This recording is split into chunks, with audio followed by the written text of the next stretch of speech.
Mafja e ushqimeve në Shqipëri më e rrezikshme se trafikantët e drogës. Nga Kreshnik Spahiu.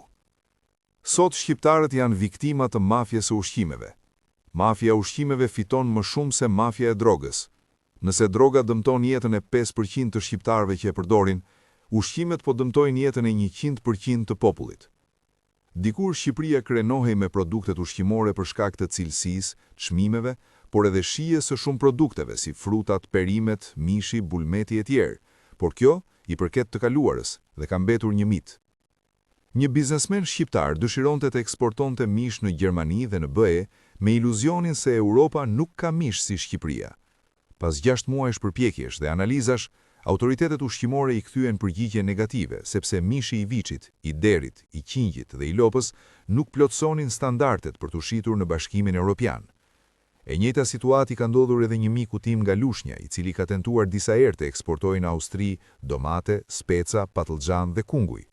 Maunet e tij janë bllokuar në kufi sepse nuk plotësonin standardet evropiane.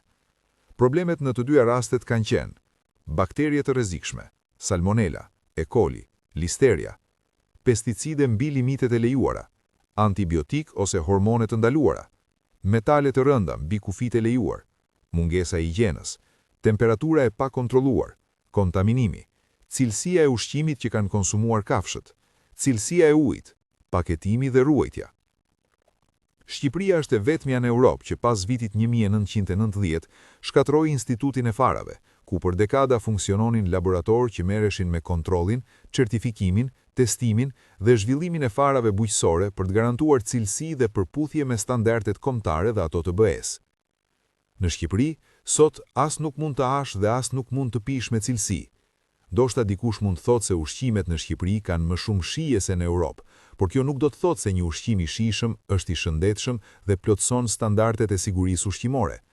Për shembull, Shqipëria ka bukën më të keqe në Europë dhe nuk krahasohet me asnjë shtet evropian për cilësi e bukës. Drithrat nga të cilat prodhohet shumica e bukës në Shqipëri vijnë nga Serbia, Rusia dhe Ukraina, shpesh me standarde më të ulta cilësie. Po picat, për të cilat mendohet se në Shqipëri bëhen më të shijshme se kudo, a keni menduar ndonjëherë se me çfarë përbërësi shpërgatiten? Nuk po ndalem tek pijet, sepse dihet botërisht që kafeja, vera, pijet alkolike, vaji i ullirit janë produktet më të falsifikuara në Shqipëri. E keni dëgjuar kur kryeministri tallet me emigrantët duke thënë: "E janë i pini një kafe ekspres në Shqipëri, boll me lëng gështenjash në Gjermani." Në fakt, kryeministri nuk e di se në Gjermani kontrolli i kafes fillon nga pesticidet mbi limitet e BE-s, mikotoksinat, metalet të rënda, substancat e ndaluara. Vazhdon me kontrollin e autenticitetit dhe cilësisë për të garantuar mos përzierjen me materiale të tjera dhe përfundon me kontrollin e higjienës, përponimit, magazinimit apo transportit. A e dini kryeministri se me çfarë uji përgatitet kafja ekspres në shumë lokale shqiptare? A i ka parë depozitat e ndryshkta me papastërti dhe mini të ndorthur në ujin e kontaminuar në pallate dhe bare, po mizat dhe buburezat në makineritë e ekspresit. Sot, mafja e ushqimeve po vret çdo ditë jetët tona, sepse po helmon shëndetin e shqiptarëve. Ajo po i ekspozon qytetarët ndaj smundjeve të rënda si kanceri dhe smundjet kardiovaskulare. Shqiptarët janë ato çfarë han. Një shoqëri që ushqehet mirë është një shoqëri që smuret dhe mbush spitalet. Po boshtavit xhepat e shqiptarëve. Me rënien e euros, pritej që çmimet e ushqimeve të importuara të uleshin, sepse blihen me euro dhe shiten me lek, por ndodhi e kundërta. Supermarketet shqiptare shpesh kanë çmime 2 deri në 3 herë më të larta se supermarketet në Europë. Mafja e ushqimeve nuk lejon konkurrencën dhe hyrjen e korporatave europiane si Lidl, Penny dhe Aldi, duke bllokuar tregun e lirë dhe çmimet e larta. Mafja e ushqimeve po pengon integrimin europian të Shqipërisë. Siguria ushqimore është një nga kapitujt më të rëndësishëm të negociatave me BE-n dhe një nga më të vështirët për të përmbushur. Fatkeqësisht, Shqipëria ka ende probleme serioze në përmbushjen e standardeve të sigurisë ushqimore. Në Shqipëri nuk ushqehemi mirë, por ushqehemi shumë keq. A e dini sa markete shesin ushqime të skaduara dhe ndryshojnë datat?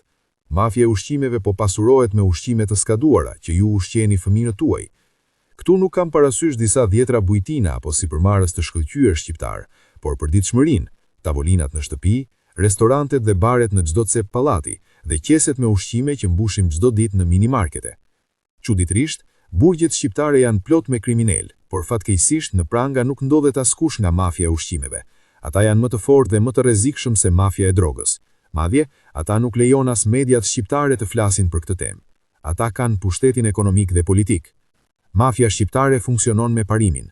Ai që kontrollon ushqimin, kontrollon jetën.